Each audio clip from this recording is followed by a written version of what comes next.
Neste momento, Deus, através desta emissora, leva até você mais um programa de fé, com mensagens, hinos e orações a seu favor.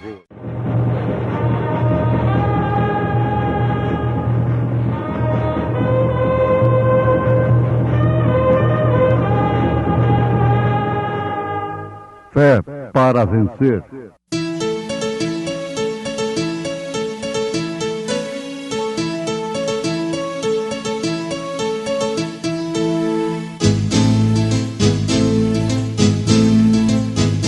Mensageiro, Deus enviou seu profeta, seu profeta é. Este som de alarido retumbando está, retumbando está. E as águias de Deus, e as águias de Deus já voando estão, já voando estão. Brana foi seu nome e Deus foi com ele, e Deus foi com ele. E a coluna de fogo sempre lhe seguiu, sempre lhe seguiu. A palavra ele pregou, a palavra ele pregou com fidelidade. E Moisés estendeu a sua mão para o céu, e houve trevas espessas em toda a terra do Egito por 3 dias. Não viu um ao outro, e ninguém se levantou do seu lugar por 3 dias. Mas todos os filhos de Israel tinham luz em suas habitações. Ouvintes amados, vamos iniciar a nossa programação de hoje constatando mais ainda que Satanás odeia a revelação da palavra de Deus, especialmente dos 2 livros, que é Gênesis e Apocalipse. Ele odeia a revelação destes 2 livros, porque se o homem for revelado a respeito do Gênesis e do Apocalipse, então o homem terá a revelação de todas as Escrituras. E como consequência disto, não será nunca enganado por Satanás. Por quê? No Gênesis nós encontramos que ele, o inimigo, também se faz religioso e adora a Deus. É o exemplo de Caim. Nós também encontramos o evangelho sedutor, mentiroso da serpente, que não estava falando mal de Deus para Eva, mas falando o que Deus houvera dito. E também induziu na mente de Eva que o seu encontro devia ser muito proveitoso. O seu encontro, isto é, o encontro de Eva com a serpente, seria muito proveitoso se ela desse ouvido a si, desse ouvido à serpente. Por quê? Eva não precisaria de maneira alguma abandonar a Deus, mas ser como Deus. Veja que evangelho bonito da serpente. Fazer com que Eva fosse como Deus.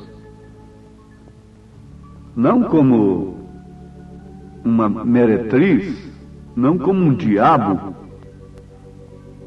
não como uma perdida, mas sim como Deus, conhecendo o bem e o mal. Que evangelho astuto, que evangelho pernicioso é o da serpente. Enganoso E por isso ela, a serpente, odeia a revelação do Gênesis e do Apocalipse, porque ali Satanás é desmascarado. Notemos que ele odeia a exposição destes dois livros, porque nós encontramos justamente o que é Satanás. Conforme Jesus disse que ele, o inimigo, não tem parte comigo, disse Jesus, no meu reino.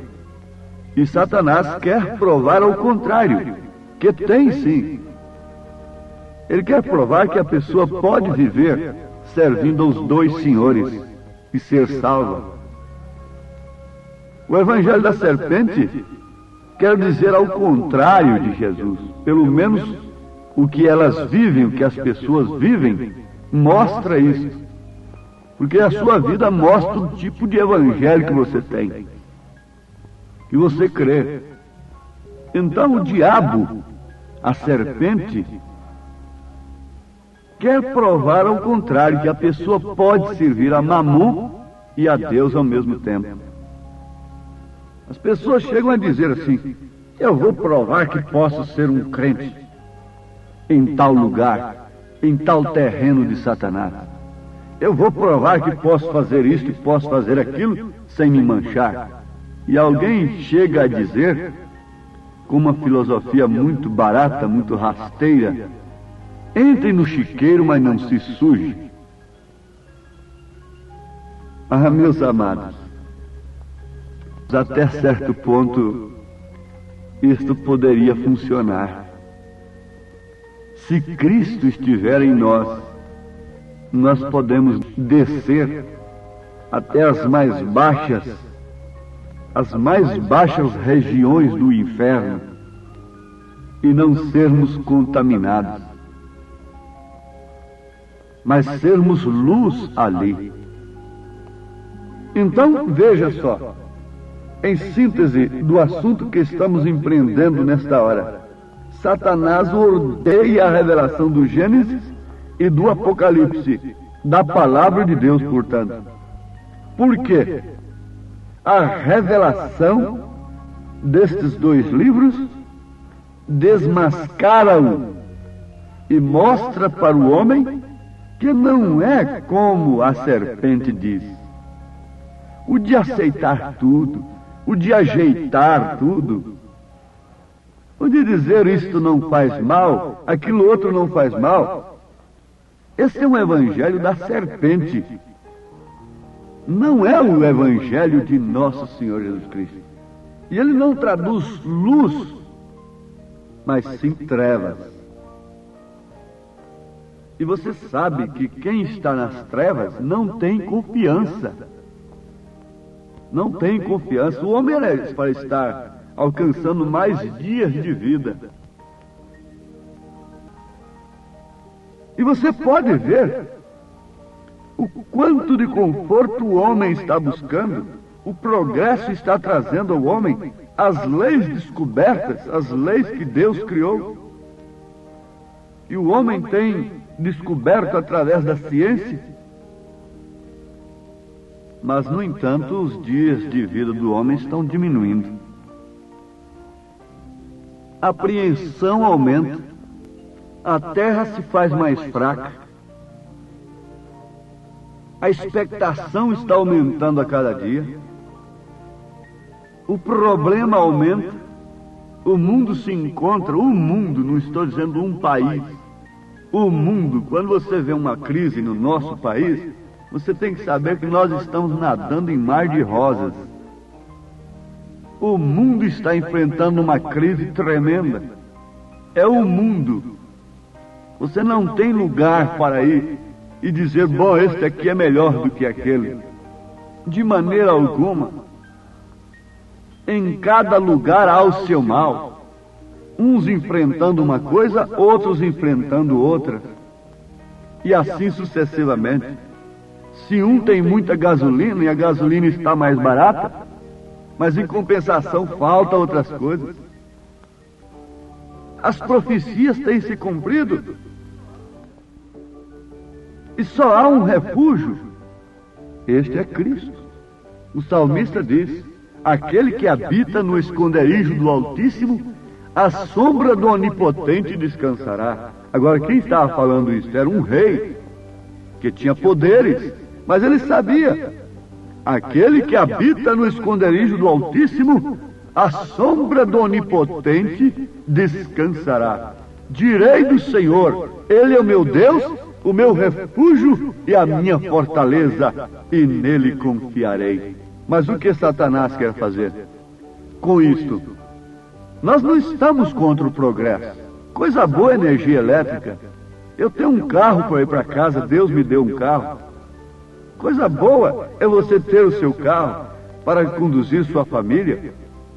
Coisa boa é você ter uma geladeira em casa, ter uma boa casa, ter uma fazenda, ter outras coisas. Mas o que o diabo tem feito?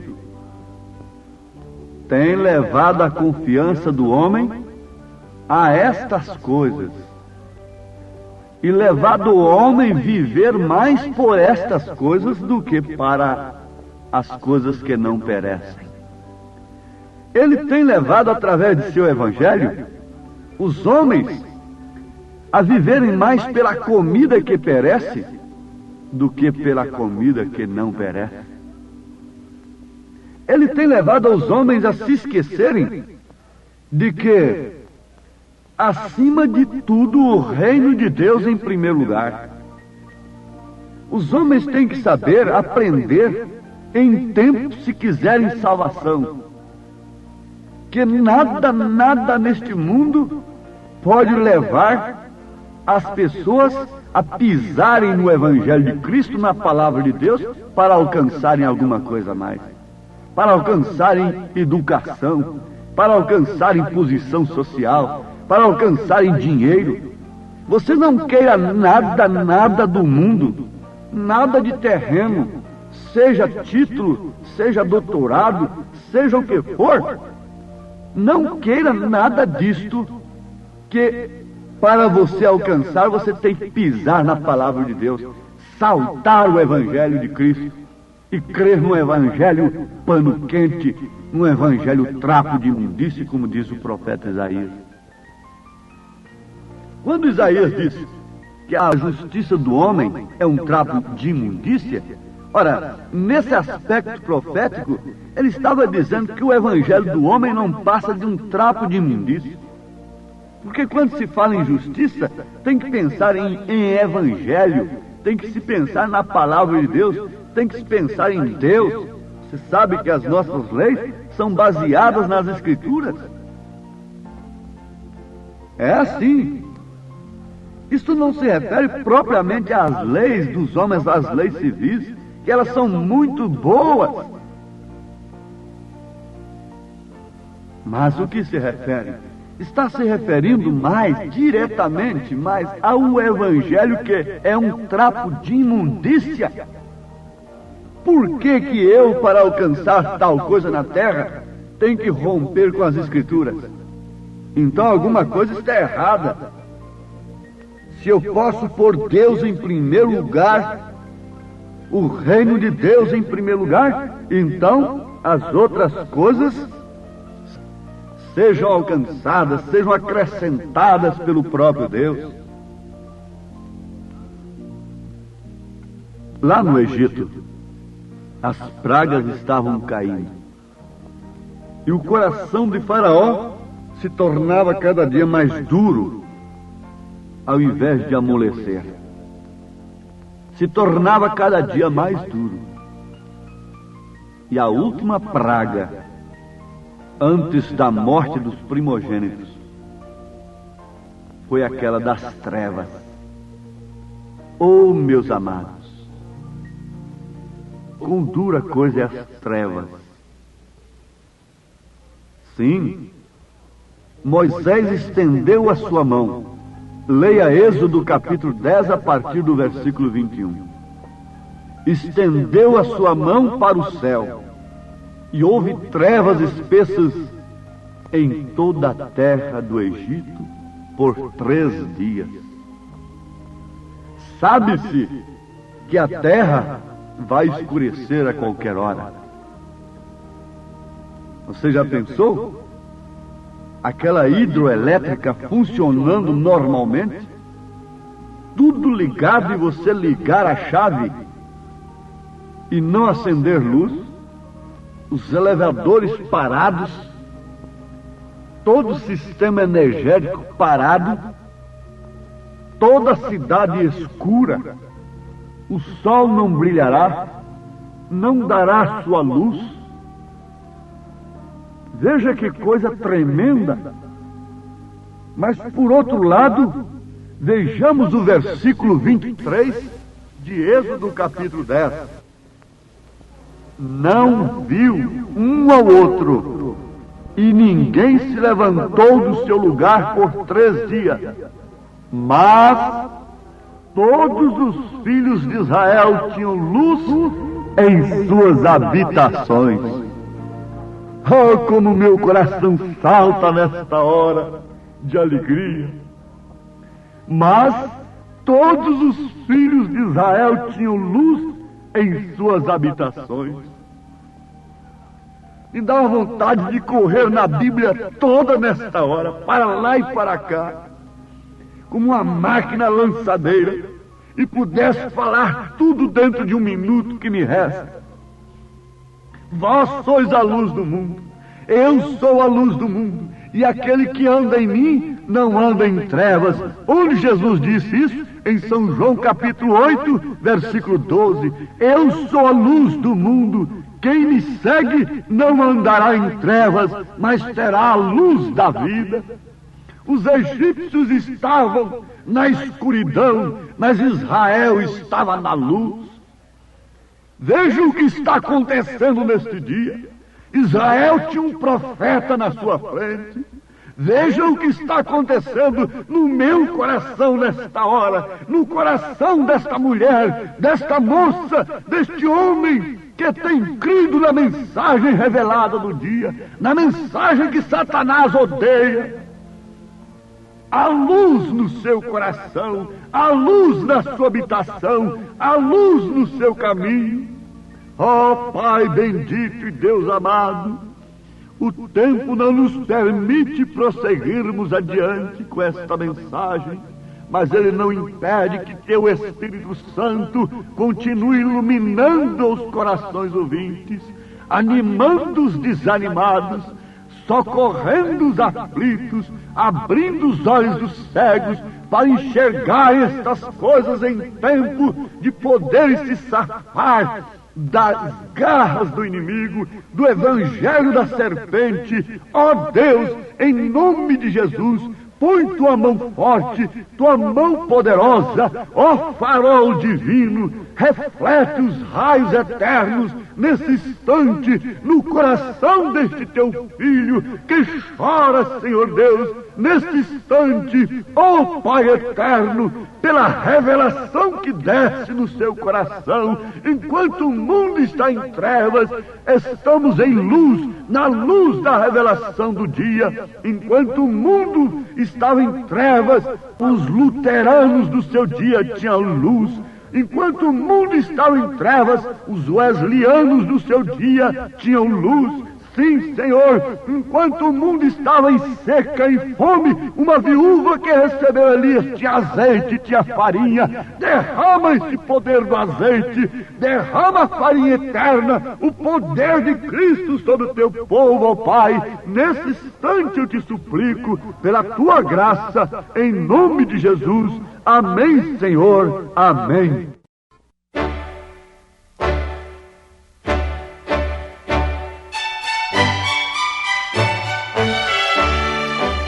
Ouvintes, escreva-nos pela caixa postal de número 15.020, 15020, CEP 74.501-970, Goiânia, Goiás.